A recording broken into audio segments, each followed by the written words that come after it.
Hi எல்லாருக்கும் வணக்கம். எப்படி இருக்கீங்க? இன்றைக்கி நம்ம வந்து ரவா சாக்லேட் கேக் பண்ண போகிறோம். ரொம்ப சிம்பிளாக பண்ணிட போகிறோம்.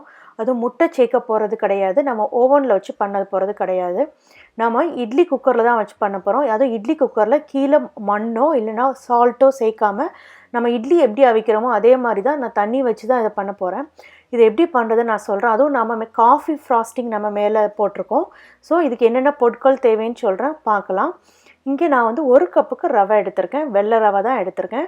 இந்த வெள்ளை ரவையை 1 கப்புக்கு எடுத்து அதை மிக்சியில் போட்டு நல்லா அடிச்சுக்கோங்க. 30 செகண்ட் அடித்தா போதும், ரொம்ப நேரம் அடிக்க வேண்டாம்.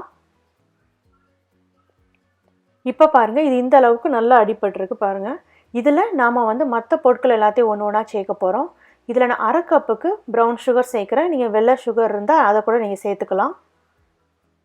1 கப்பு ரவைக்கு 1/2 கப்பு சுகர். அதுக்கப்புறம் கோகோ பவுடர் வந்து 1/4 கப்புக்கு சேர்க்க போகிறேன். இந்த கோகோ பவுடர் உங்கள்கிட்ட இல்லை, கோகோ பவுடரை ஸ்கிப் பண்ணிட்டீங்க அப்படின்னா உங்களுக்கு வெள்ளை கலரில் கேக் வரும். ஸோ நீங்கள் வெண்ணிலா எசன்ஸ் மட்டும் சேர்த்துட்டிங்கன்னா அது வெண்ணிலா கேக் கூட நம்ம நீங்கள் சொல்லிக்கலாம். இப்போ நான் கோகோ பவுடர் சேர்த்ததுக்கப்புறம் தயிர் 1/2 கப்புக்கு சேர்த்துருக்கேன். அதே மாதிரி பாலும் 1/2 கப்புக்கு சேர்த்துருக்கேன். பால் சேர்த்ததுக்கப்புறம் நாம் வந்து இதில் பேக்கிங் பவுடர் இருக்கு இல்லையா, அது வந்து 1 டீஸ்பூனுக்கு நான் சேர்க்குறேன். ஏன்னா நம்ம இங்கே முட்டை சேர்க்கலை, அதனால நம்ம பேக்கிங் பவுடர் நம்ம சேர்க்குறோம். அதுக்கப்புறம் 1/4 கப்புக்கு எண்ணெய் சேர்த்துக்கலாம். எண்ணெய் ரீஃபைண்ட் ஆயில் இருந்தால் சேர்த்துக்கலாம், இல்லை உங்கள்கிட்ட என்ன ஆயில் இருக்கோ சேருங்க. அந்த கோகோனட் ஆயில் சேர்த்திங்க அப்படின்னா அதுவும் நல்ல ஃப்ளேவராக இருக்கும், நல்ல டேஸ்ட்டாகவும் இருக்கும் கோகோனட் ஆயில். அதில் கொஞ்சோண்டு உப்பு சேர்த்துக்கலாம், நமக்கு அந்த ஸ்வீட்டை வந்து என்ஹான்ஸ் பண்ணி தர்றதுக்காண்டி. இதை நல்லா பிளெண்ட் பண்ணுங்கள். இது எல்லா மிக்சரும் ஒன்றோட ஒன்று நல்லா கலக்கணும். இந்த அளவுக்கு எல்லாம் ஒன்றோட ஒன்று நல்லா கலந்து வரணும். இதை நான் ஒரு பவுலுக்கு ட்ரான்ஸ்ஃபர் பண்ண போகிறேன். அந்த பவுலை தான் நான் இட்லி குக்கரில் வச்சு நான் கேக் நம்ம மேக் பண்ண போகிறோம். இந்த பவுலை நான் ஏற்கனவே பட்டர் போட்டு க்ரீஸ் பண்ணி வச்சுருக்கேன். இதை ட்ரான்ஸ்ஃபர் பண்ணதுக்கப்புறம் ஒரு 30 நிமிஷம் அப்படியே ஊற விட்டுருங்க. ஏன்னா ரவை வந்து நல்லா சோக் ஆகுனதுக்கப்புறம் கொஞ்சம் திக்காகும். இப்போ பார்த்தா தெரியும் பாருங்கள், 30 நிமிஷத்துக்கு அப்புறம் ஓப்பன் பண்ணிங்கன்னா இந்த மாதிரி திக்காக இருக்கும். அதை கொஞ்சம் லூஸ்அப் பண்ணுறக்காண்டி நான் 3 டேபிள் ஸ்பூனுக்கு பால் எடுத்திருக்கேன். அந்த பாலை இதில் சேர்த்து நல்லா மிக்ஸ் பண்ணுங்கள். அதாவது டைட்டாக இருக்க டோ வந்து நல்லா லூஸாக கிடைக்கணும்.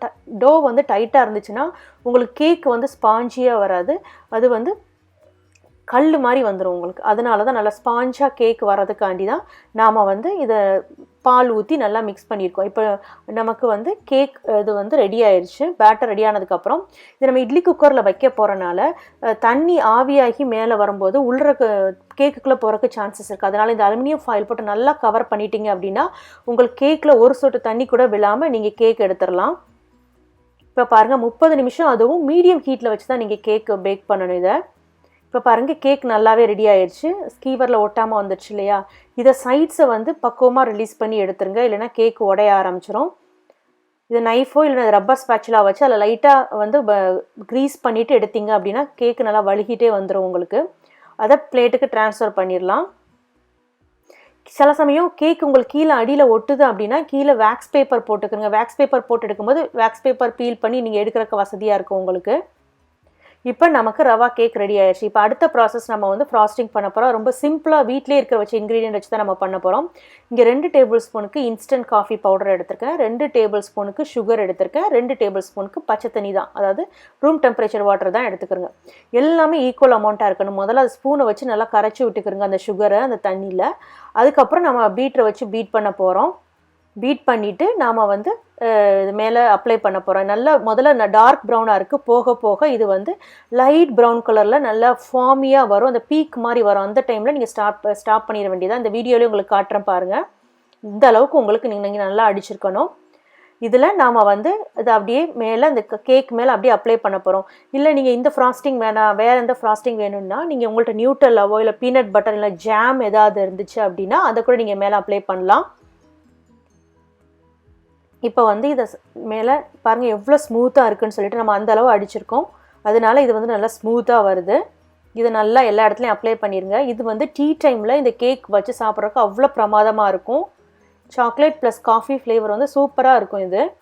இதில் நான் வந்து கொஞ்சம் சாக்லேட் இருக்குது, அந்த சாக்லேட்டை மேலே கிரேட் பண்ணி போடுறேன். இது வந்து ஃபுல்லாக கார்னிஷிங் தான். இந்த மாதிரி நம்ம கிரேட் பண்ணி சாக்லேட் கொடுத்தோன்னா கட்டாயம் குழந்தைங்களுக்கு பிடிக்கும்.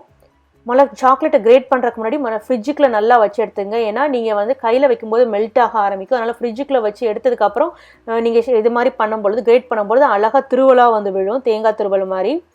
இதில் நான் மேலே டாப்பிங்க்கு வந்து ஸ்ட்ராபெரி வச்சுருக்கேன். உங்கள்கிட்ட ப்ளூபெரியோ இல்லை ட்ரை நட்ஸ் ஃப்ரூட்ஸோ இல்லை நட்ஸோ இருந்தால் மேலே க்ரஷ் பண்ணி போட்டிங்கன்னா நல்லாயிருக்கும்.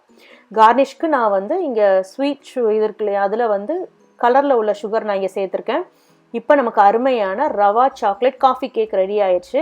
இதை ட்ரை பண்ணி பாருங்கள். பார்த்துட்டு உங்கள் கமெண்ட்ஸை சமையல் விருந்தில் சொல்லுங்கள். இந்த வீடியோவை லைக் பண்ணுங்கள், ஷேர் பண்ணுங்கள், சேனலை சப்ஸ்கிரைப் பண்ணுங்கள். நம்ம இன்னொரு வீடியோவில் பார்க்கலாம். நன்றி, வணக்கம்.